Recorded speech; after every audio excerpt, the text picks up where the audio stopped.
I think there's about 3,000 of us citywide, and I think it's like 27 locations where we went around and searched for homeless people, and it was code blue, which means it was below freezing. We had to make sure that everyone was actually alive. So if someone's lying there and not moving, you sort of have to nudge them or whatever to make sure that they're actually alive. And if you find anyone, you actually have to call people in to actually transport them to a shelter facility, assuming that they want to go.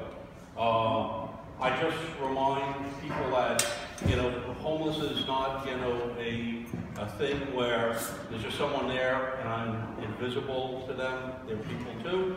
They have needs. Many of their needs are complex.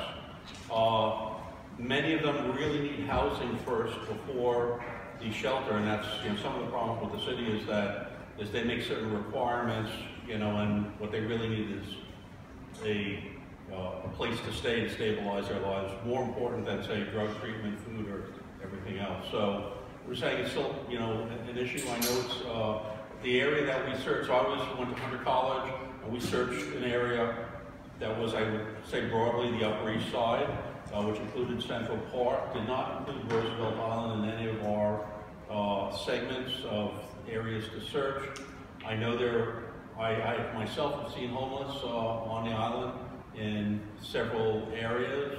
I've asked, was it Susan Rosenthal at RIRA, where I told her where the areas were, to contact the New York City Department of Homeless Services to bring some type of outreach team. And I would point out that it's not like, and everyone can do this too by calling 311, but you should have the expectation that it's not just simply, I call 311, maybe they come out that night or the night after and the problem's gone.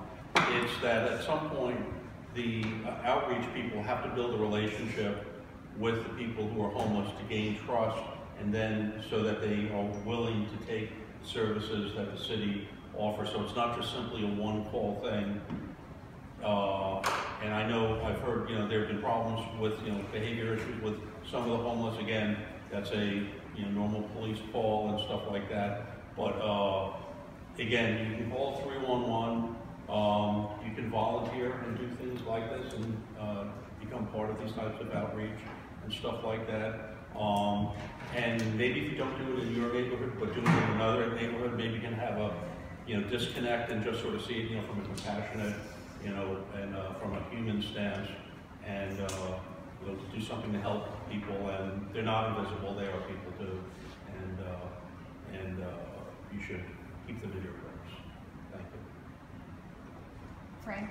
Yes? Do you know, I mean, I definitely echo that, and I certainly don't think that, this doesn't come from a place of like discompassion, or I don't know what the right word is. I mean, I'm obviously compassionate. I know very well in different ways that these are actually people, but I mean, when we talk, we spend so much time talking about our community and thinking about all the different parts of the community and how we're going to work together. And I do think we need to recognize some of the elephant in the room in the fact that it's not functioning for everyone in the community to have, especially a couple individuals that are being either rude or unsafe, or just, it's just not functioning. And I feel like I know for a fact there are residents on the island who've been extremely frustrated with the situation, the couple different individuals that are homeless, and they also feel completely not heard or responded to. So I appreciate that it's like, we should call 311, but it's a well-documented, like, can there not just be like, we have a case? Like, if it takes somebody a month to build rapport so this person gets the services they need, because they're not getting it on the floor of the subway, like, can it not just be case file? Every day, someone from services checks morning and night, is working on a relationship. Like, why is the onus on, frankly, the residents and the taxpayers? And I'm not angry at you. I'm just trying to like figure out, as a community representing the residents of this island, we have to do something. I looked into it. Remember there was two guys at the other side, the Manhattan side of the tram, that had kind of like a temporary house, and one of them is always drunk, and And so I learned from Ben Kalos's office that you call 311. They should give you a code number. You can call their offices, and then they will contact the department, and that is a stronger. And then what's his name? Senator Serrano.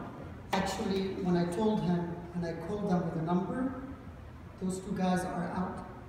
Out meaning not in a bad way, but they found them a home. On Roosevelt Island, I haven't done that, but also I was told the more people call 311 and get that code, and you call your politicians, the more they will respond to it. Let me just say, so one of the prior years, Councilmember Kalos actually came to kick off. So our location was Hunter College. Doing, like I said, this whole swath of the Upper East Side, Central Park, and such. And one of the things I remember our council member saying, and I'm paraphrasing because I don't remember the exact words, but it was that, he said, I get a lot of calls from constituents about, I don't like that homeless person on my corner, and so on like that. So he says, I understand there's a problem, but there's a compassionate way, of addressing this, and this was the way to do it. I mean, we can have a discussion